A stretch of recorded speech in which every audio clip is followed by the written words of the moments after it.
রাজশাহীতে পাহাড়িয়া সম্প্রদায়কে বসতভিটা থেকে উচ্ছেদের হুমকির মধ্যেই এবার কবরস্থান দখলের পায়তারা শুরু করেছে ভূমিদস্যুরা। শুক্রবার বিকেলে তাদের কবরস্থানের গাছ কেটে ফেলে তারা।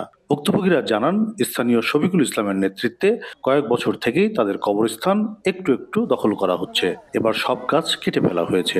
এখন তো পুলিশ বলছে যে তোমাদের জন্য ব্যবস্থা করব, এটার জন্য মানে সবাই বলছে, আমরা অনেক খুশি হয়েছে এটার জন্য। আমরা এই জায়গা আমরা ছাড়বো না, এই জায়গা আমরা ছাড়বো না। এই জায়গাতে আমরা চাই যে এই জায়গায় বাঁচতে হলেও বাঁচবো, মরতে হলেও মরবো, কিন্তু এই জায়গা আমরা ছাড়বো না। রক্তের ভিতরে আমরা রক্ত তো, তাও এই জায়গা ছাড়বো না। আমাদের দাবি যে আমরা এখানেই থাকবো, এখানে আছি, এখানেই থাকবো, আর এখানেই সারা জীবন থাকবো। গাছ কেটে ফেলার বিষয় স্বীকার করে শফিকুল ইসলাম জানান, ছায়া পড়ার কারণে গাছ কাটা হয়েছে, তবে জমি দখল করা হয়নি। না না, বাজে কথা। আমি ওই গাছটা লাগিয়েছিলাম, আমার এই জাগার পরে যে অন্য আম গাছগুলোকে নষ্ট করছে, ডালটা কেটে দিয়েছে।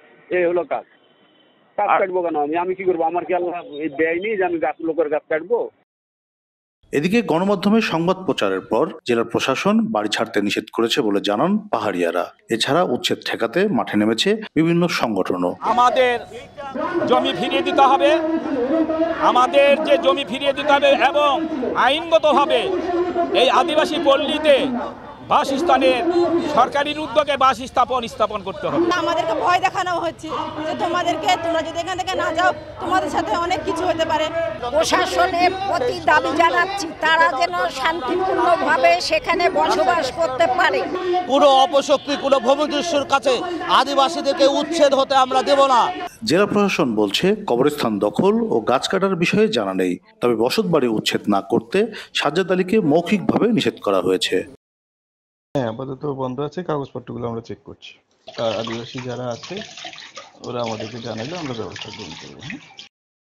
উদ্বাস্তু হওয়ার ভয় শান্ত পাহাড়িয়া সম্প্রদায়কে করে তুলেছে প্রতিবাদী। বসতভিটা রক্ষায় আমৃত্যু লড়াইয়ের ঘোষণা দিয়েছেন তারা।